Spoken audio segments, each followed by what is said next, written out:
Di samping, mendengar perkataan Qin Chen, leluhur buaya Void terkejut dan tidak bisa menahan kepalanya untuk melihat ke atas. Bahkan penguasa penjara hitam sedikit terkejut, dan penguasa domain jiwa serta orang lain yang diselimuti dan terikat oleh rantai sungai serangga hitam pekat yang tak terhitung jumlahnya di kejauhan bahkan lebih tercengang. Bukankah ini kekuatan Kaisar Agung? Bukankah kekuatan sekuat itu adalah kekuatan Kaisar Agung? Apakah kamu bercanda, Nak? Mengapa kamu mengatakan bahwa kekuatanku bukanlah kekuatan Kaisar Agung? Aura yang mengejutkan tiba-tiba keluar dari tulang yang layu. Aura menakutkan itu seperti badai, melonjak dengan cepat di aula, seperti guntur, dan mengandung kemarahan yang menakutkan. Di bawah aura ini, penguasa domain jiwa dan yang lainnya merasakan penindasan yang kuat, dan menjadi sulit untuk bernapas. Namun, Qin Chen tidak mengubah ekspresinya di bawah aura ini. Melihat ekspresi penguasa domain jiwa dan yang lainnya, dia tidak bisa menahan cemberut dan berkata, "Kalian semua adalah orang kuat teratas di tanah terlantar ini, pernahkah kamu melihat Kaisar Agung? Atau lebih tepatnya, tidak pernahkah kamu melakukan kontak tatap muka dengan Kaisar yang sebenarnya?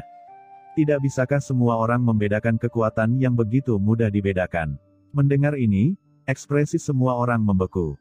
Leluhur buaya Void tertegun dan berkata, "Tuanku, apa identitas Kaisar Agung?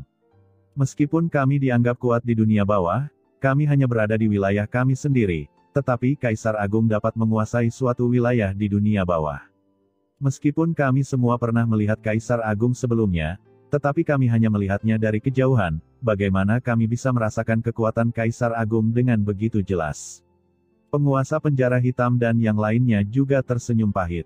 Di mata orang luar, status mereka kelas 1 di dunia bawah, dan nyatanya sama saja, mereka bukannya tak tertandingi di dunia, tapi mereka juga merajalela. Namun di hadapan Kaisar, tidak berlebihan jika dikatakan bahwa mereka seperti semut. Apalagi bertatap muka dengan Kaisar, bertemu Kaisar pun tidak mudah bagi mereka. Bagaimana mereka bisa merasakan kekuatan Kaisar dengan begitu jelas? Tiba-tiba, seolah memikirkan sesuatu, leluhur buaya Void berkata, "Tuanku, pernahkah Anda berbicara langsung dengan Kaisar? Pernahkah Anda secara pribadi merasakan kekuatan Kaisar?" Tuan Hades di depannya adalah karakter yang harus diikuti, leluhur Wan Guming adalah jenderal dunia bawah di bawah komando Kaisar Yuming. Jelas logis bahwa Tuan Hades ini memiliki latar belakang dari Kaisar Agung dunia bawah. Kalau tidak, dengan identitas leluhur Wan Guming, bagaimana dia bisa tunduk padanya? Memikirkan hal ini, leluhur buaya Void tidak bisa menahan diri untuk tidak memandang Qin Chen dengan takjub. Qin Chen tidak bisa menahan diri untuk tidak menyentuh hidungnya dan memandang penguasa penjara hitam dan yang lainnya dengan rasa kasihan. "Oh, sungguh menyedihkan." Penguasa penjara hitam dan lainnya tercengang. "Itu benar, saya melebih-lebihkan Anda," ucap Qin Chen menghela nafas, "karena Anda akan dipenjara di sini. Tentu saja Anda tidak akan memiliki hubungan apapun dengan Kaisar, jika tidak, Anda tidak akan muncul di sini, apalagi mengenal Kaisar. Anda tidak bisa membedakan kepalsuan pria di depan Anda sebelumnya. Itu bisa dimaafkan." Mendengar ini semua orang terdiam. "Lupakan saja, biarkan aku, Tuan Dunia Bawah, melepas penyamarannya dan melihat siapa orang ini." Setelah kata-kata itu jatuh, Qin Chen terlalu malas untuk berbicara omong kosong. Pedang karat misterius langsung diluncurkan, dan cahaya pedang hitam menyerang langsung ke depan. Lancang. Ketika tulang yang layu melihat bahwa dia belum bergerak, Qin Chen mengambil inisiatif untuk menyerangnya dengan transendensi rangkap 3 kecil. Dia tiba-tiba menjadi marah. Dengan teriakan marah, tulang yang layu itu mengangkat tangannya, dan serangga hantu hitam pekat di tubuhnya bergegas menuju Qin Chen. Qin Chen mendengus dingin, ekspresi keganasan melintas di matanya. Sungai Laut Mati yang luas melonjak dengan deras dari pedang karat misterius, langsung bertabrakan dengan sungai hitam serangga yang luas, menyebabkan raungan yang memekakkan telinga. Dan cahaya pedang yang diubah oleh pedang karat misterius Qin Chen datang langsung ke tulang-tulang layu di bawah penutup Laut Mati. Melihat cahaya pedang hitam hendak mengenai tengkorak dari tulang yang layu itu tiba-tiba berdiri, dan memblokirnya dengan tulang lengannya yang layu. Serangga hantu hitam yang tak terhitung jumlahnya dengan cepat merangkak melewati lengannya, membentuk lubang hitam pekat dalam sekejap. Dengan keras, cahaya pedang yang diilhami oleh pedang karat misterius milik Qin Chen menghantam perisai serangga gelap dengan keras. "Huff!" Kamu ingin menerobos seranggak pemakan jiwa milikku. Ucap tulang kering itu mencibir, tetapi sebelum cibirannya berhenti, suara mendesis terdengar, dan guntur hitam legam tiba-tiba meletus dari pedang karat misterius milik Qin Chen. Kilatan petir ini dengan cepat menghantam perisai yang terdiri dari serangga hantu, dan serangga hantu yang tak terhitung jumlahnya segera mengeluarkan jeritan yang keras dan tajam, dan dengan cepat berubah menjadi abu hitam di bawah cahaya guntur yang mengerikan. Mereka menghilang dalam sekejap, menampakkan tulang gelap.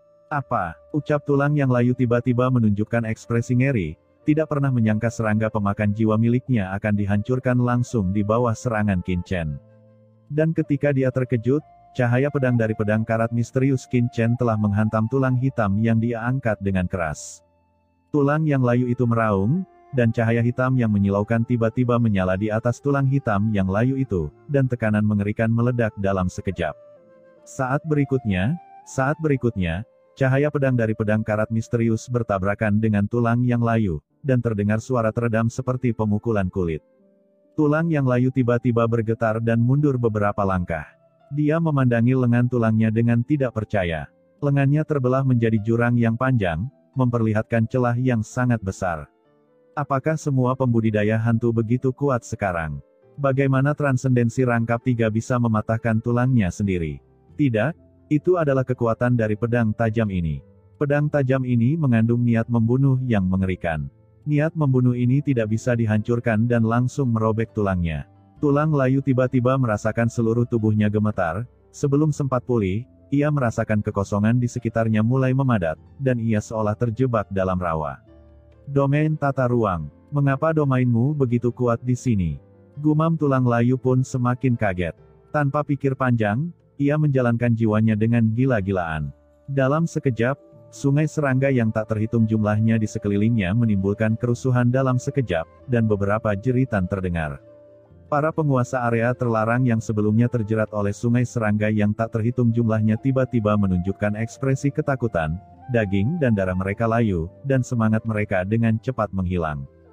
Dalam sekejap, ia berubah menjadi mayat, tidak peduli apakah itu jiwa atau sumbernya, ia tertelan seluruhnya. Di antara banyak penguasa area terlarang yang telah ditahan sebelumnya, hanya penguasa domain jiwa yang masih melawan. Rune jiwa, berevolusi di tubuhnya. Rune ini sangat aneh, seolah-olah dia berada di kehampaan lain, dan mampu mengurangi kekuatan melahap jiwa dari tulang yang layu ini. Ini adalah metode rahasia jiwa penguasa domain jiwa. Metode rahasia inilah yang memungkinkan dia memperlambat kecepatan melahap jiwanya, dan juga memungkinkan dia untuk menolak untuk saat ini, melihat mayat para penguasa area terlarang yang telah berubah menjadi mumi di sekelilingnya, matanya penuh ketakutan yang tak ada habisnya. Hah, saya tidak menyangka ada kultivator hantu di sini yang mempraktikkan jalur jiwa. Ada rasa dingin di lubang pupil tulang layu. Kalau begitu biarkan kamu hidup lebih lama. Setelah kata-kata itu jatuh, setelah melahap beberapa penguasa area terlarang, tulang yang layu langsung bersinar dengan kilau, dan sungai serangga yang tak terhitung jumlahnya di sekitar mereka tiba-tiba menimbulkan kerusuhan, dan serangga pemakan jiwa yang padat berkumpul. Dengan napas berdebar-debar, dia bergerak menuju Qin Chen seketika. Qin Chen mencibir dan memandang penguasa penjara hitam. Apa yang masih kamu lakukan? Penguasa penjara hitam tampak tercengang, dan bahkan mengaktifkan harta karun penyucian, leluhur buaya Void, dan buru-buru mengambil tindakan. Dengan keras, dua aura yang mengerikan langsung ditekan dan dengan cepat bertabrakan dengan sungai serangga yang luas, seperti karang di ombak. Pada saat ini, Qin Chen mencibir, dan api iblis teratai hijau kekacauan di tubuhnya langsung memenuhi udara.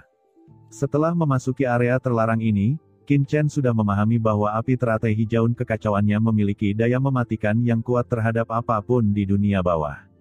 Melihat Qin Chen mempersembahkan bola api, tulang layu mendengus dingin dan tidak berkata apa-apa. Jika serangga pemakan jiwa takut api, ia tidak akan mampu bertahan hari ini.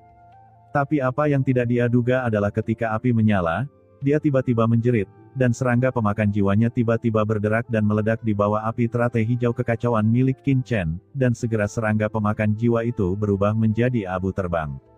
Melihat serangga pemakan jiwanya menjadi abu satu persatu oleh api langit Qin Chen seperti abu terbang, tulang layu sangat cemas di dalam hatinya. Dia benar-benar tidak mengerti mengapa dia bertemu dengan seorang pembudidaya hantu mesum yang menakutkan ketika dia pertama kali keluar. Bahkan jika serangga pemakan jiwanya telah lapar selama bertahun-tahun yang tak terhitung jumlahnya, dia dapat dengan mudah melawan seorang pembudidaya hantu yang berada di luar puncaknya. Tetapi pada saat ini, serangga pemakan jiwa tidak mampu menahan nyala api hijau yang aneh ini, yang membuatnya merasa takut dan marah. Sekarang serangga pemakan jiwa ini adalah nyawanya, dan kehilangan salah satu dari mereka akan berakibat fatal. Selama dia memulihkan kekuatan serangga pemakan jiwa ini, tidak peduli seberapa kuat nyala api di dunia bawah, selama itu bukan api setingkat kaisar, dia tidak akan takut. Bagaimana serangga pemakan jiwa ini bisa mati di sini dengan begitu mudah? Nyala api macam apa ini? Dengan keterkejutan dan kemarahan di dalam hatinya, tulang yang layu terus melepaskan fluktuasi jiwa yang unik. Dengan ledakan, serangga pemakan jiwa yang tak terhitung jumlahnya yang memenuhi seluruh aula tiba-tiba melakukan kerusuhan, dan serangga pemakan jiwa yang memenuhi langit berubah menjadi sangat luas. Dalam sekejap, dia kembali ke tubuh tulang layu, membentuk pusaran air seperti badai. Dengan raungan marah, pusaran air sungai serangga yang tak terhitung jumlahnya menyapu Qin Chen dengan putus asa. Kali ini, jumlah serangga di sungai dan lautan puluhan kali lebih banyak dari yang dihadapi Qin Chen di awal. Serangga hitam yang padat, hampir menutupi dunia. Melihat serangga dunia bawah ini, Qin Chen tiba-tiba teringat pemandangan ketika dia berada di benua Tianwu, membawa Xiao Yi dan Xiao Huo bersama mereka untuk menyapu benua Tianwu. Saat ini, Xiao Yi dan Xiao Huo sedang tertidur di dunia kekacauan, hal ini dikarenakan mereka tidak memiliki cukup nutrisi untuk memasuki alam transenden. Setelah membunuh Wan Gan Shizun di Istana Raja Hantu, Qin Chen telah menggunakan sumber dan kekuatan serangga spiritual Wan Gan untuk memberi makan Xiao Yi dan Xiao Huo. Tanpa diduga, dalam waktu sesingkat itu, Qin Chen sebenarnya bertemu orang yang disebut Kaisar Serangga Dunia Bawah lagi. Menghadapi serangga gelap yang memenuhi langit, Qin Chen mengaktifkan Chaos Green Lotus Fire secara ekstrim tanpa ragu-ragu. Api yang berkobar seperti lautan langsung menyebar, menutupi dunia ke segala arah. Wajah Qin Chen acuh tak acuh, dan dia mengaktifkan kesadarannya secara ekstrim. Api teratai hijau kekacauan di atas kepalanya langsung meledak seperti matahari yang menyilaukan. Serangga pemakan jiwa yang tak terhitung jumlahnya tiba-tiba mengeluarkan jeritan nyaring dan langsung terbakar menjadi abu yang tak ada habisnya. Tetapi ada terlalu banyak serangga hantu pemakan jiwa di depannya, dan mereka masih bergegas menuju Qin Chen dengan gila, tetapi mereka menjadi abu di bawah nyala api yang mengerikan, dan jalan serangga yang unik menyebar ke seluruh dunia. Melihat pemandangan ini, tulang layu di depannya gemetar karena terkejut dan marah, dan sedikit ketakutan muncul di dalam hatinya. Jika dia terus bertarung seperti ini, dia mungkin akan kehilangan semua serangga pemakan jiwanya dan masih tidak mampu menembus pertahanan api pihak lain. Memikirkan hal ini, tulang layu menjadi marah dan segera ingin meninggalkan tempat ini. Sekarang dia benar-benar tidak ingin bertarung dengan Qin Chen di sini. Pembudidaya hantu transenden rangkap 3 muda ini sangat aneh. Dia tidak hanya melihat konspirasinya sendiri sekaligus, dia bahkan mampu mengerahkan domainnya sendiri di sini, menekan dirinya sendiri sampai batas tertentu. Yang lebih menakutkan adalah nyala api yang dia ditampilkan. Bagaimana dia bisa melakukan penindasan yang begitu mengerikan terhadap serangga pemakan jiwa miliknya? Sementara tulang kering dengan panik mendesak serangga hantu pemakan jiwa yang tak terhitung jumlahnya di sekitarnya, dan pada saat yang sama tiba-tiba mengambil langkah maju. Pada tulang layu yang gelap, ada seberkas cahaya jiwa yang aneh, dan pada saat yang sama, aura spasial yang unik memenuhi udara. Kekosongan di sekitarnya tiba-tiba menjadi terdistorsi secara perlahan. Qin Chen segera merasakan tulang yang layu itu sepertinya berusaha melarikan diri. Qin Chen tiba-tiba mencibir, "Bukankah kamu mengatakan bahwa kamu adalah Kaisar Serangga Dunia Bawah yang bermartabat? Mengapa begitu cepat kamu tidak bisa bertahan dan ingin melarikan diri?" "Huff, meskipun kamu benar-benar seorang kaisar yang hebat, mungkin kamu adalah seorang kaisar yang melarikan diri." Mendengar ejekan Qin Chen, ekspresi tulang layu ini menjadi marah. Namun, dia baru saja bangun. Bahkan jika dia diejek oleh Qin Chen, dia tidak peduli dengan wajahnya dan meningkatkan rangsangannya terhadap sekitarnya. Kekuatan ruang yang menakutkan memenuhi udara dan menyelimuti dirinya sepenuhnya. Namun, pada saat tubuhnya hendak dibawa pergi oleh kekuatan luar angkasa, Qin Chen tiba-tiba mengambil langkah maju, dan pedang karat misterius itu dikorbankan lagi. Kali ini Qin Chen dengan gila mengaktifkan pedang karat misterius, dan guntur Dewa Penghakiman juga diaktifkan dalam sekejap. Setelah akhirnya bertemu dengan seorang pria di sini, bagaimana Qin Chen bisa membiarkannya melarikan diri? Ini adalah kesempatan. Bahkan jika kesadarannya terluka, dia akan mempertahankannya. Suara seperti guntur tiba-tiba bergema di langit dan bumi, dan semua orang di aula melihat dengan ngeri bahwa petir hitam, seperti bencana, menghantam dari kehampaan, dan menghantam tulang layu dalam sekejap. Dengan keras, kekosongan di mana tulang Ge Layu berada secara langsung terdistorsi, dan kekuatan ruang yang terbentuk di sekitarnya hancur dalam sekejap, dan guntur gelap itu seperti senjata petir, langsung mengenai kepala tulang layu itu. Dengan sekali klik, retakan tiba-tiba muncul di tengkorak yang layu, dan jiwa di dalam tengkorak itu menjerit ketakutan dan marah, seluruh tubuhnya langsung jatuh dari kehampaan dan menghantam tanah dengan keras. Saat dia jatuh ke tanah, tulang layu bangkit dalam sekejap, dan jiwanya menjadi semakin ketakutan. Dia tidak pernah menyangka bahwa Qin Chen akan langsung mematahkan metode pelariannya. Guntur macam apa ini? Kenapa bisa dipicu di aula ini? Ada ketakutan dan kemarahan yang tak ada habisnya di pupil gelap tulang layu, dan tulang layu benar-benar ketakutan kali ini. Di aula ini, banyak kekuatan akan ditekan. Guntur seperti ini tidak akan pernah bisa diilhami di sini, dan alasan mengapa dia dapat mengaktifkan ruang di sekitarnya adalah karena dia telah berlatih di sini selama bertahun-tahun yang tak terhitung jumlahnya, dan sudah ada sedikit keakraban dengan aturan kehampaan di sini. Tapi orang di depannya ini sebenarnya bisa mengaktifkan kekuatan guntur, jadi bagaimana dia tidak kaget dan marah. Saat dia ketakutan, Qin Chen mengangkat tangannya dan beberapa guntur gelap menimpa. Tulang layu buru-buru memblokir dengan serangga pemakan jiwa di depannya, tapi kali ini, serangga pemakan jiwa bahkan lebih tak tertahankan lagi, dan langsung berubah menjadi ampas di bawah guntur gelap yang dilepaskan oleh Qin Chen, dan sambaran guntur setipis jari terus meledak pada tengkorak yang layu. Ada suara erangan di tengkorak, dan retakan di tengkorak yang layu menjadi semakin lebar. Tulang layu merasakan sakit yang merobek jiwanya, dan tengkoraknya bisa hancur kapan saja. Dia merasakan keputusasaan total di dalam hatinya, dan seluruh tubuhnya tidak bisa menahan gemetar. Dia adalah kerangka tanpa daging dan darah, begitu tengkoraknya diledakkan, kekuatan guntur gelap langsung membombardir jiwanya, dia pasti akan hancur dan mati tanpa terlihat. Tuan, hentikan. Ada yang ingin saya katakan. Ini salah paham. Itu semua salah paham. Ucap tulang layu tidak lagi peduli untuk melawan, dan memanggil serangga pemakan jiwa yang tak terhitung jumlahnya ke sisinya, berteriak dengan tergesa-gesa dan ketakutan. Saat menghadapi kematian, dia langsung memilih mengaku kalah. Langit yang penuh dengan serangga hantu pemakan jiwa mengelilinginya. Dibandingkan dengan jumlah yang sangat banyak di awal, sekarang hanya tersisa sekitar sepertiga. Momentumnya jelas jauh lebih lemah, dan sorot matanya ketika dia melihat ke arah Qin Chen bahkan lebih memancarkan sedikit rasa takut dan putus asa. Kesalahpahaman. Kesalahpahaman apa? Ucap Qin Chen mencibir, tetapi tidak terus mengambil tindakan, dia hanya mengembunkan guntur hitam legam yang lebih mengerikan di depannya, membuat suara berderak yang keras. Melihat guntur yang lebat ini, tulang layu itu tiba-tiba bergerak-gerak, bagaimana jika guntur setebal itu menyambarnya? Kepalanya mungkin terbelah dalam sekejap. Dia diam-diam membencinya di dalam hatinya. Jika dia berada di masa jayanya, bagaimana dia bisa begitu rendah hati? Namun kini dia akhirnya terbangun. Meski selamat, tulangnya sudah sangat lemah dan tidak mampu lagi menahan benturan yang lebih keras. Tuan, saya sebenarnya bukan kaisar serangga dunia bawah, tetapi serangga spiritual yang pernah berada di samping kaisar. Alasan mengapa saya menyerang Anda sebelumnya hanya untuk bertahan hidup.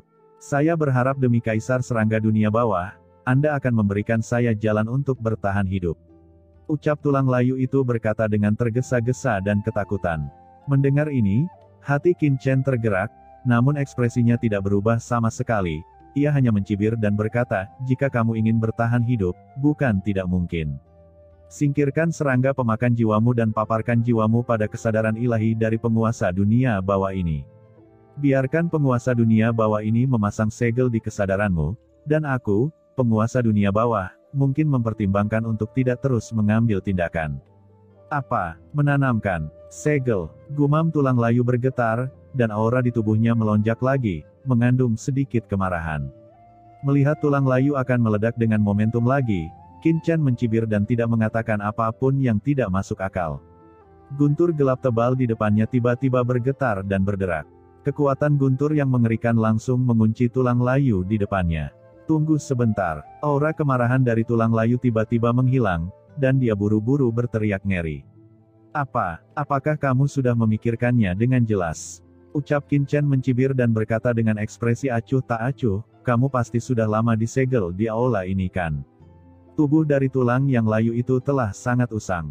Adapun jiwa, diperkirakan sangat lemah di bawah kekuatan melahap yang aneh antara langit dan bumi. Selama aku meledakkan tengkorakmu, aku tidak perlu mengambil tindakan sama sekali. Kekuatan melahap dunia akan melahap jiwamu sepenuhnya dan membuatmu menjadi orang gila. Akhirnya, kamu akan sama dengan mereka yang awalnya dipenjara di sekitarmu.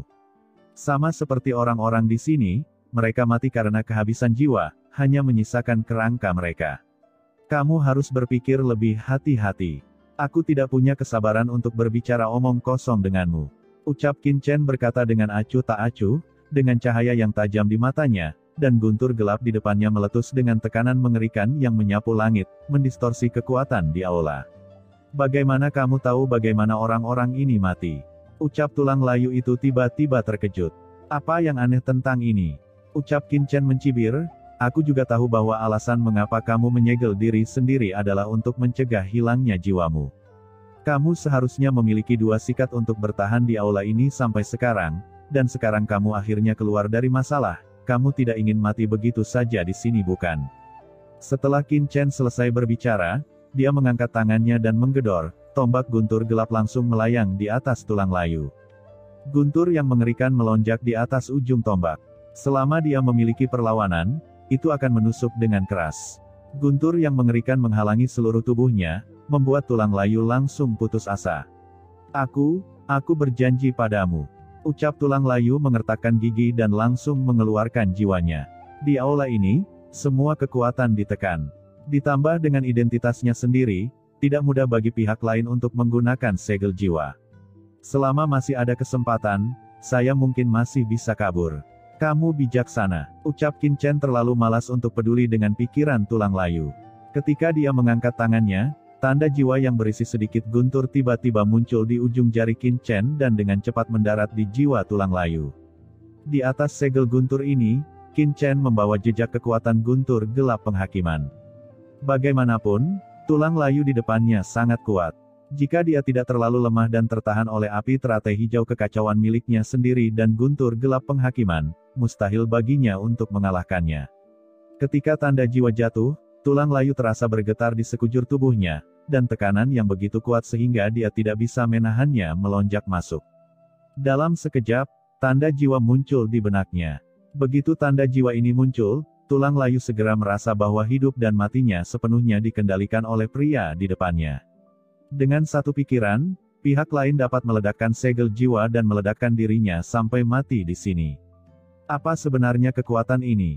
Gumam tulang layu terkejut, dia yang awalnya ingin berpura-pura ditundukkan oleh segel dan bersiap untuk melarikan diri secara diam-diam, tiba-tiba menunjukkan sedikit ketakutan di hatinya.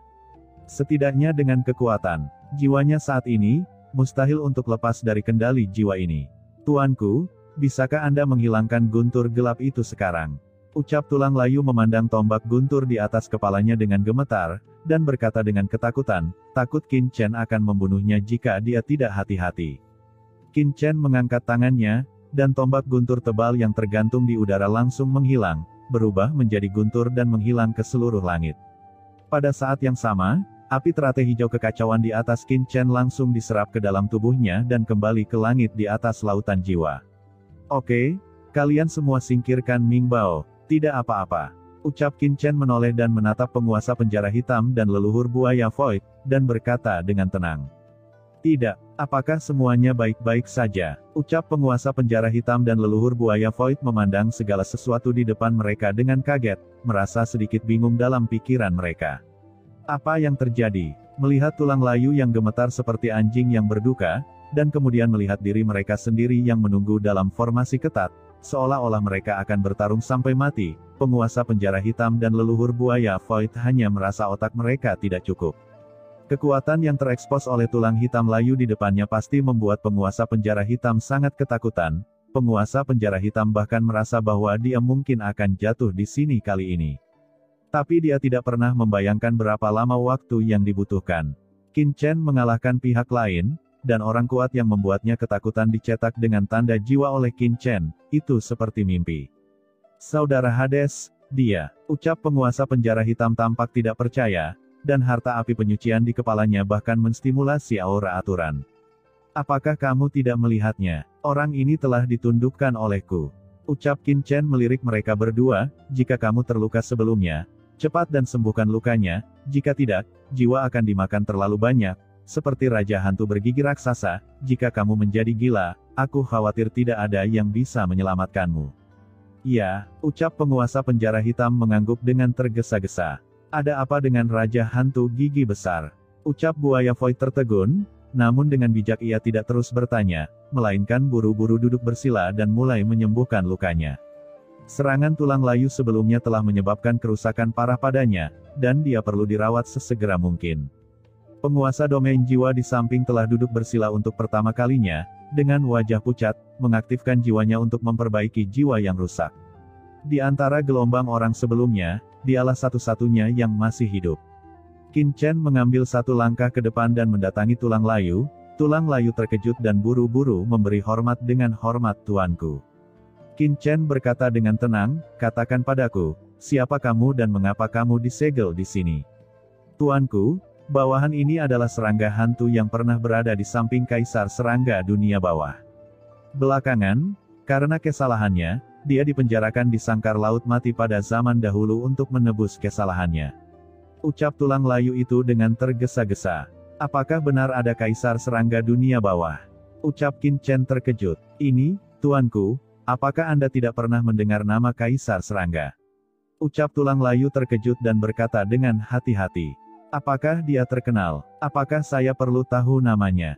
Ucap Qin Chen melirik tulang layu itu. Bukan itu maksud saya. Ucap tulang layu melambaikan tangannya dengan tergesa-gesa.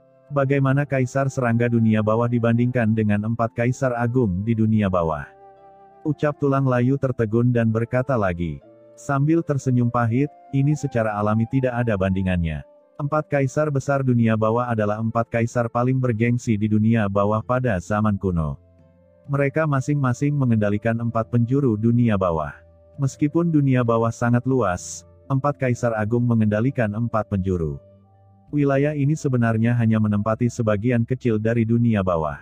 Banyak tempat di dunia bawah adalah tanah terlarang dan tidak memiliki pemilik, tetapi di zaman kuno, nama 4 Kaisar Agung secara alami yang paling terkenal dan paling berkuasa. Sedangkan Kaisar Serangga, dia hanya tinggal di sudut. Tidak peduli dalam hal ketenaran atau kekuasaan, dia tidak bisa dibandingkan dengan 4 Kaisar Agung. Adapun kekuatannya, dia juga seharusnya kalah dengan 4 Kaisar Agung. Ucap tulang layu menjelaskan dengan cermat. Apakah ada banyak kaisar besar di dunia bawah pada zaman kuno? Ucap Qin Chen mengerutkan kening. Sejauh ini, dia telah mendengar tentang 5 atau 6 kaisar agung. Tulang layu berpikir sejenak dan berkata, yah, bawahan ini hanyalah serangga hantu di bawah komando Kaisar Serangga Dunia Bawah. Dunia bawah sangat luas dan tidak terbatas. Orang kuat tingkat kaisar hidup dalam pengasingan dan jarang keluar. Berapa banyak kaisar apakah ada di dunia bawah pada zaman kuno? Bawahan ini tidak tahu, lagi pula, bawahan ini hanyalah seekor serangga. Qin Chen melirik tulang layu. Ada energi jahat yang mengerikan mengalir di tulang-tulang gelap, yang tingginya hampir 10 kaki. Meskipun tulang-tulang itu bukan manusia, mereka jelas bukan tulang arthropoda. Tampaknya memahami keraguan di hati Qin Chen, tulang layu itu buru-buru berkata, Tuanku, mayat ini saya peroleh ketika saya mengambil seorang pembudidaya hantu. Adapun tubuh saya, sebenarnya adalah serangga hantu pemakan jiwa ini. Kata-kata itu jatuh. Sisa serangga pemakan jiwa dengan cepat berkumpul di sekitar tulang layu, dan sejumlah besar serangga pemakan jiwa langsung berubah menjadi serangga raksasa, berwarna hitam pekat dan memancarkan kilau dingin. Saat serangga besar itu terbentuk di depannya, Qin Chen tahu bahwa tulang layu itu tidak berbohong. Serangga hantu pemakan jiwa yang tak terhitung jumlahnya yang sebelumnya dimusnahkan Qin Chen diubah menjadi tubuh berdaging dari tulang yang layu ini. Penguasa penjara hitam dan orang lain yang baru pulih dari luka-luka mereka juga memperhatikan di sini. Ketika dia melihat sungai serangga yang tak terhitung jumlahnya berubah menjadi serangga, wajahnya tiba-tiba menunjukkan ekspresi ngeri, dan pada saat yang sama, dia berbalik dengan lemah. Para ahli terkemuka di tanah terlantar telah dikalahkan oleh seekor serangga sebelumnya. Ini sangat memalukan. Qin Chen juga sedikit terkejut. Alasan mengapa tulang layu ini bisa ditangkap olehnya sebelumnya bukan hanya karena api teratai hijau kekacauan dan guntur gelap penghakiman miliknya dapat menahan pihak lain, tetapi juga karena pihak lain sangat lemah setelah disegel selama jutaan tahun yang tak terhitung jumlahnya. Tapi Qin Chen tidak terkejut bahwa serangga yang sangat lemah yang telah disegel selama bertahun-tahun memiliki kekuatan bertarung seperti itu. Serangga di bawah komando Kaisar begitu kuat, tapi bagaimana dengan Kaisar sendiri? Tapi sekarang bukan waktunya untuk mengkhawatirkan apakah Kaisar serangga dunia bawah itu kuat atau tidak. Qin Chen memandang serangga hantu dan mengerutkan kening, "Mengapa kamu di sini, dan tempat apa ini?" Tugas paling mendesak adalah mencari tahu kebenaran tentang tempat ini dan menemukan cara untuk pergi. Tuanku, tempat ini seharusnya menjadi inti keramba Laut Mati dan tempat lahirnya keramba Laut Mati. Adapun alasan bawahan ini ada di sini, ceritanya panjang. Ucap serangga pemakan jiwa menghela nafas dan segera menceritakan semuanya.